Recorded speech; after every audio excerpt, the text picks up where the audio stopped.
Well, good evening to you. This is Scotty Sanders. Thanks for joining my Facebook Live.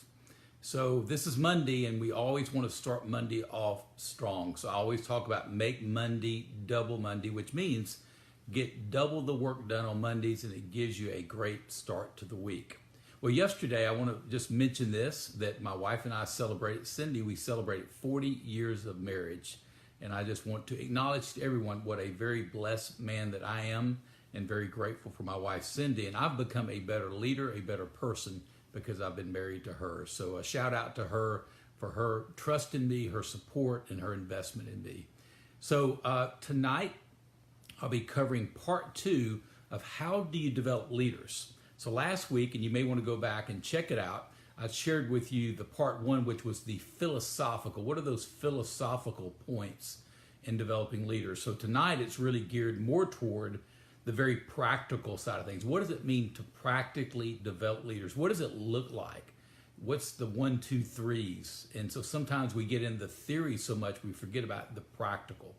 So this is actually episode 55. So if you've not been keeping up with me in the past, again, my name is Scotty Sanders. I'm an international leadership consultant, and I'm passionate about developing leaders. In fact, one of the things I do every day, I write down my 3 points of passion, which is, 1 is learning. So by me teaching and sharing, it gives me an opportunity to learn and to grow as well. And second is developing leaders. And I really have a passion for the third thing, and that's the next generation. And that was really the impetus of me writing my book, Quest of the Keys, that teaches character and leadership development to the next generation. So again, let's go ahead and look at these 5, it's the 5 ways that I go about developing leaders. And let me tell you what kind of spurred this particular talk on is that I was with a group of leaders, and we were talking about what are the ways that you develop leaders. And it was really a little bit more the theory and philosophical. And I had a friend of mine that's someone I respect dearly. His name is Dave. He is actually an executive with IBM, so a very strong leader himself. And he said, Scotty, what are the ways that you, very specifically, you go about developing leaders?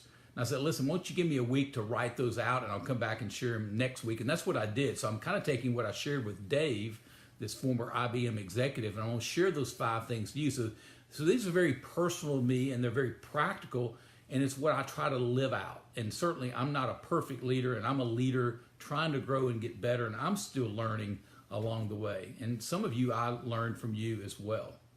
So let me go ahead and share with you these 5 practical ways that I go about developing leaders. And here's the first one. Lead yourself well and model it. That is so foundational. In fact, if you don't get that one right, these other 4 won't matter a lot. All right? So just major on this one. Major on this one. Say, I've got to get this one down if I want to lead well. If I want to develop leaders, I've got to lead myself well, and I've got to model that. So, and let me just say, that's a whole lot easier said than done, because it's not always easy to lead ourselves. It requires sacrifice. It requires discipline, some flexibility, putting others first. It requires some good follow-through, keeping your word, doing things well, getting back with people quickly. Just think about what inspires you in leadership. What is the type of leader that challenges you? That's what I'm talking about. So you've got to lead yourself well. If you don't lead yourself well, I wouldn't follow you. So you don't have a chance to develop this leader. And the chances are there are a lot of other leaders that feel that way. So lead yourself well. Don't expect people in your team to grow if you're not growing. That's back to leading yourself well. If I'm not reading and studying, how can I expect other people on my team to grow if I'm not growing myself? And then let me ask you this so that you can ask yourself, would you follow you? If your answer is no, why would you expect a leader to follow you? Again, very practical here. Lead yourself well and model good leadership. That is to me the number one tool in developing leaders, is leading yourself well. And that's always a work in progress, all right? We're not ever perfect on that.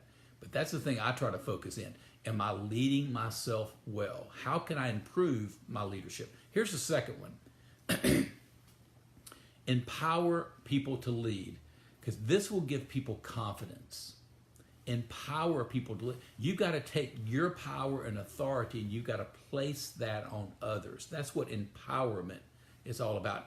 And when you do that, you're saying, I have confidence in you. So when you're wanting to develop a leader, when you say, listen, I want to give you this responsibility, this assignment, because I trust you and I have confidence for you to do this better than me.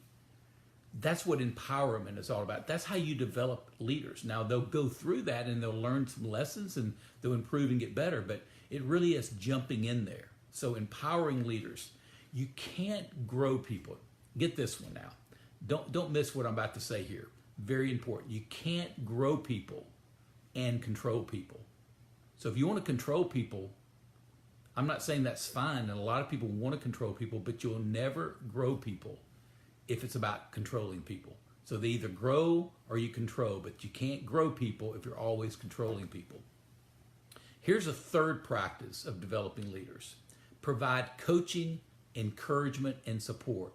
That's really the role of a leadership developer.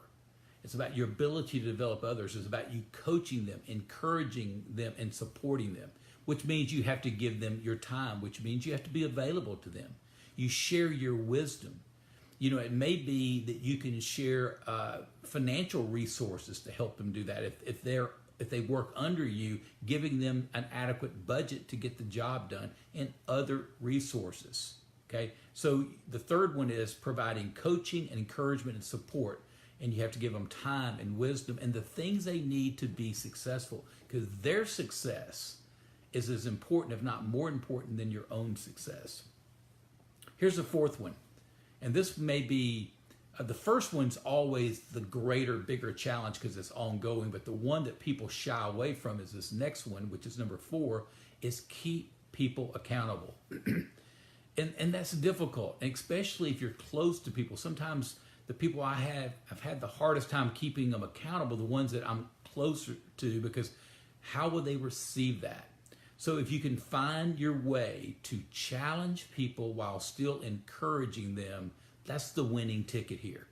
Now, I find most people have a way of challenging while crushing people's spirits, putting people down, or just not communicating with that empathetic type way.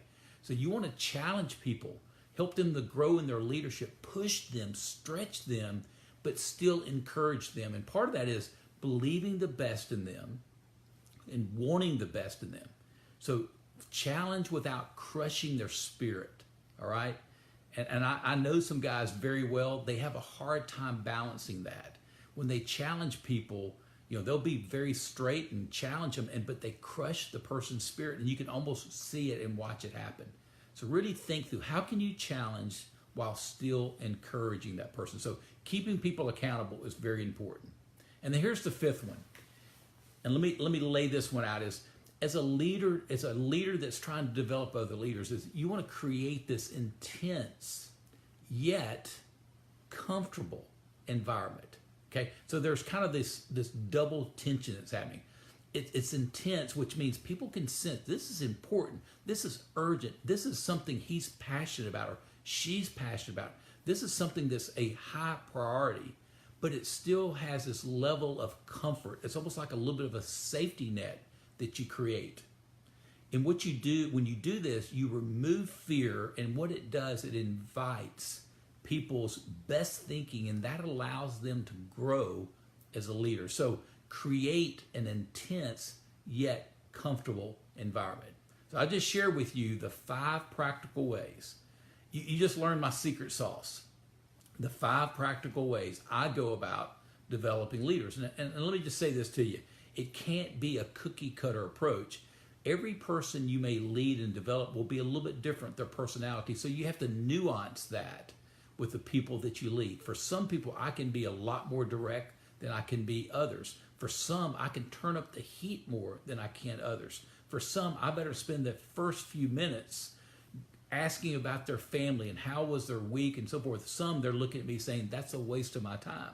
So getting to know that person, how you can develop them best is important. But if you'll take these 5 practical ways, it will make a great difference in your ability to multiply and develop others. And that is really one of the most important things that leaders do, is develop other leaders. So I want you to think about, if Dave, IBM executive Dave, were to ask you, what is your approach, or what are the ways that you develop leaders? Maybe you could come up with one I didn't even mention. What would be one way that you go about developing leaders that I didn't cover in my 5? Would you help me by sharing that? Because I'd love to know some other best practices in developing leaders. I'd love to see what you would say. Give me one. If you want to share 2, that's great, but give me at least one way that you go about developing leaders. And if this has helped you tonight, I would appreciate it if you would hit the share button and pass this on to some others. Well, listen, I hope you have a great rest of the week, and let's lead well by first leading ourselves well the rest of this week and the days ahead. See you next time. Take care.